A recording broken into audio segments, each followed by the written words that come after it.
할렐루야. 사랑하는 방송가족 여러분, 한 주간 동안도 하나님께서 함께 하셨고 여러분들이 하시는 일을 도와주셨으리라 믿습니다. 오늘 저는 성경론 11번째 시간을 맞이하여서 지난주에 이어서 요한복음 16장 7절부터 몇 절을 봉독해 드리겠습니다. 그러나 내가 너희에게 실상을 말하노니 내가 떠나가는 것이 너희에게 유익이라.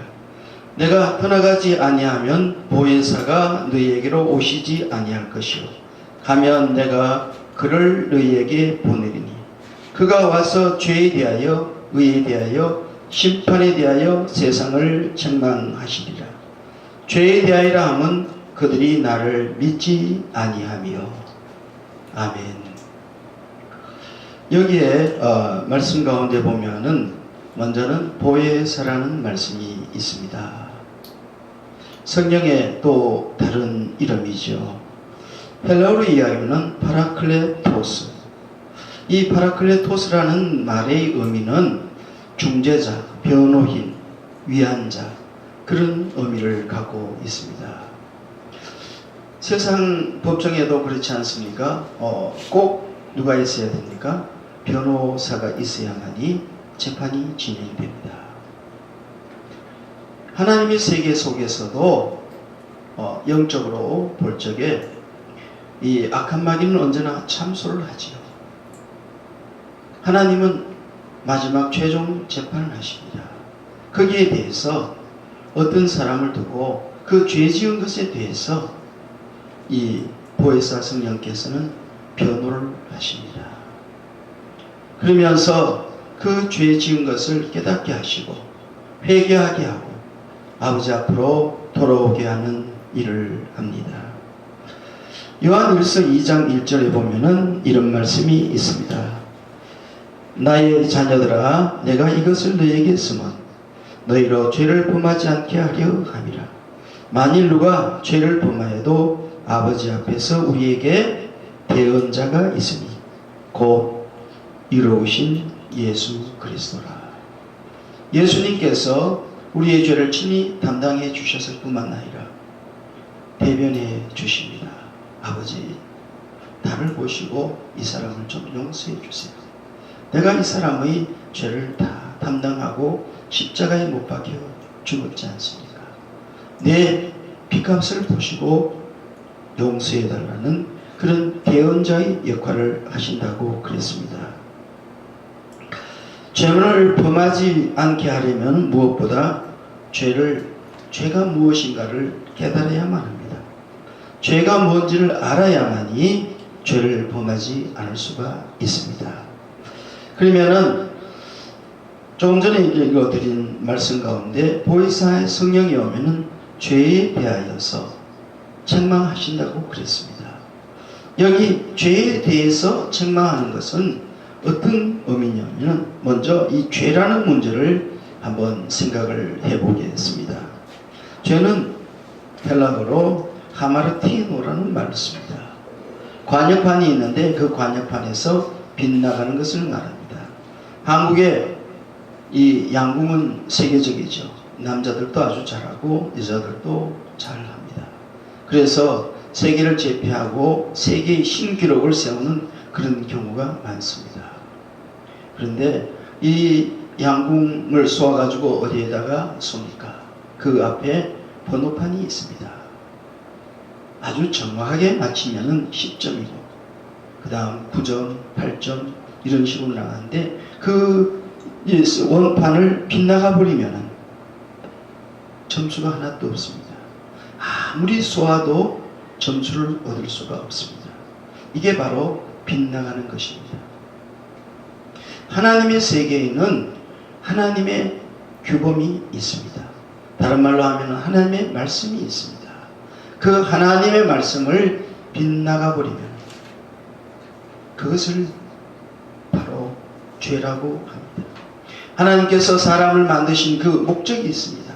하나님과 교통하기 위함이고 하나님께서 영광을 받으시기를 원함인데 그 하나님께 영광도 돌리지 않고 하나님을 아버지라고 부르지도 않고 하나님과 교통함이 끊어져 버리면 그것이 바로 죄라는 것입니다. 로마서 2장 11절에 보면은 이런 말씀이 있습니다. 무릇 율법 없이 범죄한 자는 또한 율법 없이 망하고, 무릇 율법이 있고 범죄한 자는 율법으로 말미암아 심판을 받는다.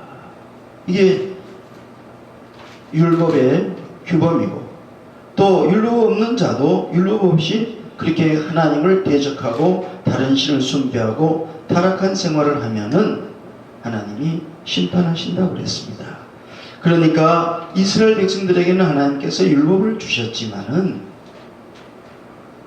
이방인들에게는 율법을 주지 않았습니다.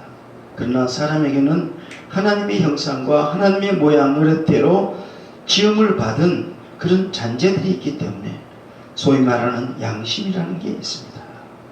도둑질하면은 양심의 거리낌입니다. 다른 사람을 미워하고 욕하면은 양심이 거리낌입니다. 또한 그뿐만 아니라 간음을 한다든지 부모를 제대로 공경하지 않는다든지 이러면은 양심상 부끄럽습니다. 그래서 부모를 공경하게 되고 도둑질하지 않게 되고 그렇게 사람이 살아가는 것이죠. 그러니까 율법 없이도 하나님은 심판하시고, 율법을 받은 사람은 그 율법대로 또한 하나님이 심판을 하십니다. 그런데 사람이라는 존재가 그렇지 않습니까? 로마서 3장 23절 너무나도 유명한 말씀이죠. 모든 사람이 죄를 범하였으며 하나님의 영광에 이르지 못하더니. 여기에 모든 사람이라는 것은 한국 사람이나 미국 사람이나 유대인이나 헬라인이나 택함을 받았다는 이스라엘 사람이나 이방인들이나 이 세상에 머리를 하늘을 두고 살아가는 그러한 모든 사람들이 다 죄인이라고 말하고 있습니다. 로마서 3장 10절에는 의인은 없나니 한 사람도 없다. 다른 말로 하면은 모두가 다 관역에서 빗나간 사람들이다. 사랑하는 여러분, 지금 한국의 사회를 보십시오. 비정상이 자꾸만 정상으로 바뀌어져 가고 있습니다. 여기에는 여러 가지가 있죠. 동성애 문제도 그렇습니다. 어떻게 남자와 남자가 부끄러운 행위하는데 이게 정당화가 될 수가 있겠습니까? 여자와 여자가 부끄러운 성행위를 하는데 이게 어떻게 정당화가 되고 있겠습니까? 그런데 이걸 정상적이라고 생각하고 이걸 갖다가 권장하고 헌법에도 바꾸려고 하고 있고, 그리고 이게 전체가 뒤틀리고 있고 흔들리고 있는 그런 상황입니다. 또한 그뿐만 아니라 우리가 지금 한국 교회를 비롯해서 모든 그 종교인들이 지금 고통스러워하는 것 중에 하나가 무엇입니까? 명령부터 종교인 과세를 한다. 목사님들이 교회에서 사례받는 거기에 대해 월급만 매기는 게 아니고 자그마치 32가지 항목으로 세금을 거두겠다. 그 속에 보면은 목사님이 자동차를 움직였는데 자동차 운영비도 세금으로 내라. 해외 선교를 교회가 했는데 거기에 또 세금을 내라. 전 세계에 이런 나라가 과연 있을까요? 제가 알고 있기는 미국 사회에서는 교회가 세금 문제뿐만 아니라 해외 선교를 하고 어려운 사람들을 도와주면은 그만큼 정부에서 더 잘하라고 재정을 채워주는 걸로 알고 있습니다. 이게 정상이 아닐까요? 그런데 이 기본부터, 기초부터 지금 한국 사회는 흔들리고 있습니다. 하말티아, 빗나가는 그러한 모습을 갖고 있습니다. 이렇게 하면은 하나님이 원하시는 그 의의 성업, 하나님이 기뻐하는 그 거룩한 도습, 이것이 영원한 모습이 되지 않을까 심히 두렵습니다. 요한 1서 1장 10절에는 이렇게 말씀하고 있습니다. 만일 우리가 범죄하지 아니하였다 하면 하나님을 거짓말하는 자로 만드는 것이니 또한 그의 말씀이 우리 속에 있지 아니한 것이다. 자, 모든 사람들이 기본부터 제대로 지키지를 못하고 타락의 길을 가고 있습니다. 그래서 성령님께서 오시면, 보혜사 성령께서 오시면 우리에게 깨달음을 주십니다. 어떤 깨달음을 주냐? 죄가 뭔지를 알게 하시는 거예요. 이런 은혜가 한국교회에도 가득하고 한국인들의 모든 심령들 속에도 이런 보혜사 성령의 은혜가 충만하기를 주의 이름으로 축원합니다. 왜냐하면 죄가 뭔지를 알아야 회개를 할 거 아닙니까? 죄가 죄인 줄을 모르고 있는데 어떻게 회개할 수 있겠습니까? 여기에 죄란 오늘 읽어드린 말씀과 같이 저희가 나를 믿지 아니하는 것이 죄라고 말했습니다. 믿음이라는 말은 헬라어로 피스토스라는 말을 쓰고 있습니다. 신뢰한다, 의지한다, 순종한다, 신임한다, 그런 의미입니다. 그러니 죄라는 것은 믿지 아니한다고 그랬으니까 여기에 반대되는 것입니다. 불신한다, 전혀 의지하지 않는다, 하나님 앞에 불순종한다, 또한 그뿐만 아니라 불신이한다. 하나님을 하나님으로 섬기는 것이 아니라 세상의 물질을 하나님의 자리에 놓고 세상의 명예나 권세를 하나님의 자리에 놓고 그것만을 열심히 섬기는 그 자체가 바로 죄라는 것입니다. 요한복음 1장 12절에는 매우 중요한 말씀이 있습니다. 영접하는 자, 곧 그 이름을 믿는 자에게는 하나님의 자녀가 되는 권세를 주셨으니. 여기에서 매우 중요한 의미를 찾을 수가 있습니다. 우리가 죄를 알고 깨닫고 회개했을 적에 주님 앞으로 나올 수밖에 없습니다. 왜? 죄 사함을 받을 수 있는 길은 오직 예수 그리스도의 십자가의 보혈밖에 뿐이기 때문에 그렇습니다. 그래서 주님 앞으로 나옵니다. 주님을 영접하게 됩니다. 그러면은 하나님께서 주님을 영접하는 사람, 하나님의 자녀로 인쳐주시고 하나님의 자녀가 되는 권세를 주신다. 그렇게 말씀하고 있습니다.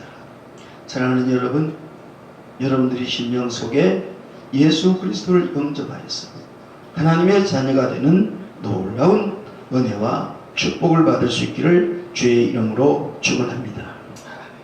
자, 보혜사 성령께서 우리 심령 속에 오시면은 우리 영혼이 어떤 존재인가? 우리 영혼이 어떤 곳에 병이 들었는가? 우리가 어떤 모습으로 타락하고 있고 범죄하고 있는가? 그것을 밝히 압니다. 좀 어려운 말로 한다면은 나 자신이 도대체 어떤 존재인가? 내가 지금 영적인 그 위치가 어디에 있는가? 내가 서 있는 그곳이 어디에 있는가? 그것을 분명하게 알게 된다고 말씀하고 있습니다. 누가복음 15장 11절에서부터 32절에 보면은 유명한 비유가 있습니다. 이걸 탕자의 비유다, 그렇게 말합니다. 어떤 집에 두 아들이 있었습니다. 그 중에 둘째가 아버지에게 찾아가서 울면서 간곡하게 이야기를 합니다. 아버지 재산 중에서 아버지가 세상을 떠나면은 두 아들에게 나누어 줄 그 유산을 나에게 먼저 좀 주십시오. 내가 그것을 가지고 가서 나 스스로 일어서고 자립하는 그런 일을 하고 싶습니다. 아버지께서 나에게 어차피 주어야 될 그 유산을 좀 주십시오. 그렇게 밤낮으로 울며 이야기를 하니까 자식 이기는 부모가 없지 않습니까? 아버지는 그 아들을 믿고 아버지의 재산의 절반을 뚝 떼어서 사랑하는 두 번째 아들에게 그 분깃을 나누어 주었습니다. 그러자 그 재산이 액수가 아마 꽤 많았던 모양입니다. 그 재산을 갖고 가서 이 아들은 정신을 차리고 아버지가 땀 흘려서 수고하고 애써서 모은 이 재산 내가 더욱더 불려야 되겠다. 더 많게 만들어야 되겠다. 한 달란트 받은 사람이 10달란트를 남기는 그러한 모습으로 나아가는 것이 아니라 우선 돈이 있으니까 꽃감이 아주 다니까 하나씩 빼먹는 것처럼 먹고 마시고 장녀들과 함께 놀아났습니다. 자, 돈 있는 줄 알고 많은 친구들이 몰려왔습니다. 술 친구도 있고 또 도박 친구도 있고 심지어는 창기들도 몰려와서 그 돈을 뺏는 데에 혈안이 되었습니다. 다 빼먹고 나니까 나중에는 이 둘째 아들이 알거지가 되었습니다. 돈 떨어지니까 친구들도 다 떠나버렸습니다. 사랑한다고 야단법석을 떨던 모든 사람들이 의리 서로가 의형제를 맺자 뭐 어쩌자 그러다가 다 나가 떨어졌습니다. 이제는 홀로 남았습니다. 헌시자같이 버려진 상태에서 아무것도 하지를 못하고 어디 가서 일할 데도 없고 자꾸 찾아보니까 저 들판에 돼지 치는 곳이 있는데 그 돼지 치는 곳에 가서 돼지들과 함께 먹고 마시고 거기에서 잠자고 생활을 했습니다. 그것도 주는 이가 없어가지고 배고파서 뱃속에서는 꼬르락꼬르락 하는 그러한 소리가 났습니다. 그때에 자신을 돌아보았습니다. 그때에 아버지 집이 생각이 났습니다. 내 아버지 집은 부잣집이고 먹을 것도 많은데 거기에는 품꾼들도 많은데 내가 이곳에서 이전 있다가는 정말로 굶어 죽겠구나. 나는 아버지의 유산을 다 가져와서 이렇게 허랑방탕하며 다 흡입했으니 내 아버지 집에 돌아간들 아들로서의 대접받지는 못할지언정 품꾼의 하나로 서주기만 해도 감사하겠다. 굶어 죽지는 않을 것이 아니냐. 죄를 속지 않은 심정으로 뼈아프게 그 아버지와 형들을 위해서 내가 일하면 그래도 아버지 분노와 형의 분노가 풀리겠지. 그러면서 그 돼지 우리에서 떠나가지고 한 발자국씩 아버지의 집을 향하여 갔습니다. 그런데 아주 멀리 떨어졌습니다. 그 아버지의 동네에 들어서자마자 아버지는 그 아들을 보고 남노하기 짝이 없는 노숙인보다 더 처량한 모습인 그 둘째 아들을 알아보고 달려왔습니다. 그리고 입을 맞추고 그 둘째 아들을 데려다가 목욕을 시키고 새 옷을 입히고 금가락지를 끼우고 잔치를 베풀면서 죽었던 아들이 다시 돌아왔다. 온 동네 사람과 함께 춤추며 즐거워했다는 말씀이 있습니다. 이 둘째 아들이 아버지 앞으로 돌아올 수 있었던 것은 그가 자신이 처한 위치를 분명히 알았습니다. 그리고 깨달았습니다. 내가 여기 있다가는 망할 수밖에 없는 정말로 불쌍하고 가련하고 버려진 그런 존재밖에 될 수 없다는 그런 사실을 그는 깨달았습니다. 사랑하는 여러분, 여러분들이 지금 이 방송을 듣는 그 위치는 어떤 곳입니까? 여러분들이 있는 그곳은 혹시나 죄송한 이야기인지 모르지만 광야의 들판에 돼지치는 그 돼지우리와 같은 곳에서 죄업 열매라는 돼지먹이를 먹으면서 그 속에서 그렇게 목마른 심정으로, 배고픈 심정으로 그렇게 살아가고 있지는 않습니까? 내 아버지 집은 풍요로 이루어온 곳입니다. 슬픔과 눈물이 없는 곳입니다. 근심과 걱정이 없는 곳입니다. 병든 자들도 치료해 주시고, 상하고 메마른 심령에게 생기를 주시고 생수를 주시고 생명의 떡을 주시는 그런 놀라운 사랑의 아버지이십니다. 아들을 버리지 않습니다. 여러분들 또한 하나님은 버리지 않으십니다. 그래서 돌아오기만 하면, 돌아올 적에 내가 당당하다, 의롭다 그런 모습으로는 돌아올 수가 없습니다. 내가 하늘과 아버지 앞에 죄를 지었다. 오 주여, 나는 죄인입니다. 나를 받아주시옵소서. 그런 애통하는 심정, 회개하는 심정, 그 심정으로 돌아올 적에 성령께서 그렇게 깨닫게 하시고 그 다음에 우리의 심령을 새롭게 하시는 그런 놀라운 역사입니다. 보혜사, 아까 말씀드린 대로 우리를 대변해 주십니다. 또 우리를 위로해 주십니다. 그래서 새 힘을 주시고 새로운 은혜를 베풀어 주십니다. 이렇게 변화될 수 있는 것은 보혜사 성령께서 우리에게 오시면 우리가 죄인인 것을, 우리가 하나님 앞에 얼마나 부끄럽고 못난 존재인 건지를 알게 하셔서 그렇게 치료해 주십니다. 병원에 가면 의사들이 우리를 진단을 하고 그렇게 치료해 주지 않습니까? 성령께서 바로 그렇게 치료해 주시는 하나님의 영입니다.